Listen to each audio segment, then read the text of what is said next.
கல்வி தேவை இன்றைக்கு அதிகமாக இருந்து கொண்டிருக்கிறது.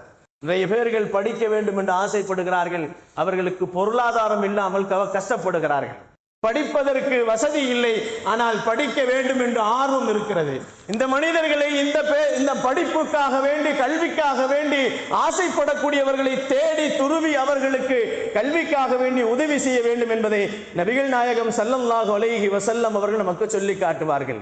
கல்வி நம்மிடத்தில் இருக்கிறது, பணம் இல்லை என்று சொன்னால் நம்மால் முடிந்த கல்வியையாவது கற்றுக் கொடுக்க வேண்டும் என்பதை பெருமானார் ஸல்லல்லாஹு அலைஹி வஸல்லம் சமூகத்திலே சஹாபாக்களுக்கு கற்றுக் கொடுத்தார்கள். பத்ர் போர்க்களத்திலே நிறைய பேர்கள் சிறைபிடிக்கப்பட்டார்கள். அதிலே சிறைபிடிக்கப்பட்டவர்களுக்கு நபிகள் நாயகம் ஸல்லல்லாஹு அலைஹி வஸல்லம் பணயம் வாங்கி கொண்டார்கள். பணம் வாங்கி கொண்டு நிறைய பேர்களை வெளியே அனுப்பினார்கள். அதிலே ஒரு மனிதனிடத்திலே பணம் இல்லை. அவர் சொல்லுகிறார், என்னிடத்திலே பணம் இல்லை நாயகமே, என்னை நீங்கள் விடுவிக்க வேண்டும் என்று சொன்னால் நான் என்ன செய்ய வேண்டும்? நபிகள் நாயகம் ஸல்லல்லாஹு அலைஹி வஸல்லம் அவர்கள் கேட்டார்கள், உனக்கு கல்வி தெரியுமா? உலக கல்வியோ மார்க்க கல்வியோ எந்த கல்வி உனக்கு தெரியும் என்று கேட்கின்ற நேரத்தில் அந்த மனிதர் சொன்னாராம், எனக்கு கல்வி தெரியும்.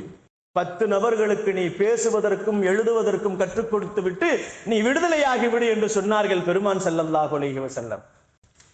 சேவை என்பது கல்வியின் மூலமாகவும் செய்யலாம், பணத்தின் மூலமாக மட்டுமல்ல, கல்வியின் மூலமாகவும் செய்யலாம். இன்றைக்கு ஃபார்ம் ஃபில்அப் பண்ண தெரியவில்லை என்று சொன்னால் தெரிந்தவர்கள் மற்றவர்களுக்கு ஃபில்அப் பண்ணி கொடுக்க வேண்டும், அதுவும் ஒரு சேவை தான். சமூக சேவைகள் என்பதாக சொல்லப்படுகிறது. இது போன்ற சேவைகளை செய்வதனால் நபிகள் நாயகம் ஸல்லல்லாஹு அலைஹி வஸல்லம் சொன்னார்கள், நாளை மறுமையிலே சறுக்கி விழக்கூடிய அந்த பாலத்திலே நீங்கள் சருகாமல் போவதற்கு அல்லாஹ் உதவி செய்வான் என்பதை நபிகள் நாயகம் ஸல்லல்லாஹு அலைஹி வஸல்லம் சொல்லி தந்திருக்கிறார்கள்.